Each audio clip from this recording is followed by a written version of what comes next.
बिस्मिल्लाहिर्रहमानिर्रहीम। अस्सलाम वालेकुम। इब्रिव टीवी में आप सबको खुश आमदीद। सामीन इकराम, पाकिस्तान की जानिब से और तुर्की की जानिब से इसराइल के ऊपर बड़े हालात तंग किए जा रहे हैं। इसराइल को मारने से पहले डराया जा रहा है और ये डर सिर्फ फादरलैंड तक ही महदूद नहीं है। ये डर फादरलैंड तक ही महदूद नहीं है, ये डर मदरलैंड तक भी पहुंचा है। और मदरलैंड को इस वक्त तकलीफ है कि पाकिस्तान और तुर्की क्यों ऐसा कर रहे हैं, क्यों हमारे फादर को डरा रहे हैं। आज से कुछ दिन पहले जब डेलीगेशन आ रहा था यूएसए का और ईरान का पाकिस्तान में, तब पाकिस्तान के डिफेंस मिनिस्टर ख्वाजा आसिफ ने एक ट्वीट की और कहा कि अगर जो मीडिएटर का रोल अदा कर रहा है इनका सीज फायर ना हो सका ईरान और यूएसए का और वजह बना इसराइल, तो हम इसराइल को खत्म कर देंगे। और इसराइल इस बात से अच्छी तरह वाकिफ है कि अगर पाकिस्तान का डिफेंस मिनिस्टर ऐसी बात कर रहा है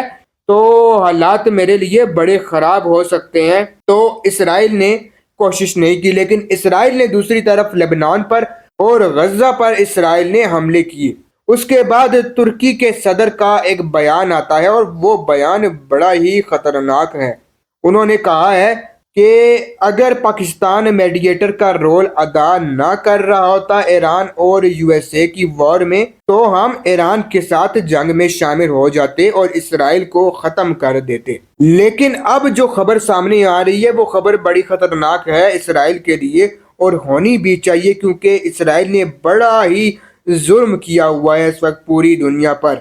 अब तुर्किया के सदर ने कहा है कि हम इसराइल पर हमला कर सकते हैं, और ये जो बात कही है तुर्की के सदर ने, ये इन्होंने हवा में नहीं उड़ाई या इन्होंने वैसे ही अपने से एक बात नहीं बोल दी कि यार ठीक है बोल दी बस खत्म। तुर्की कर सकता है ऐसा, क्योंकि तुर्की के पास पूरी अथॉरिटी है। और यकीन माने सवाल ही नहीं पैदा होता कि अगर तुर्की हमला करे इसराइल पर और वो जंग ना जीते, ऐसा हो ही नहीं सकता, क्योंकि बहुत ही ज्यादा खतरनाक है तुर्की इसराइल के मुकाबले में। तुर्की के पास बेहतरीन असलहा है, बेहतरीन मिसाइल है, बेहतरीन ड्रोन है जो कि बहुत ज्यादा खतरनाक है, जो इसराइल के पास नहीं है। और इसराइल के पास ऐसा डिफेंस सिस्टम भी नहीं है जो कि तुर्की के मिसाइलों को रोक सके। और तुर्की के पास अच्छा असलहा है, अच्छे ड्रोन्स हैं, अच्छा डिफेंस सिस्टम है जो कि इसराइल के एक नाजायज रियासत के मिसाइलों को रोक सकता है।